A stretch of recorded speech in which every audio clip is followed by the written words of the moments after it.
జీవజలముగా నిలిచావని,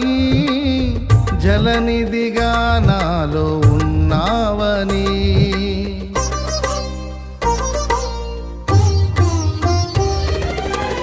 జనులకు దీవెనగా మార్చావని, జగతిలో సాక్షిగా ఉంచావని, ఉత్సాహగానమునే పాడనా, ఉత్సాహగా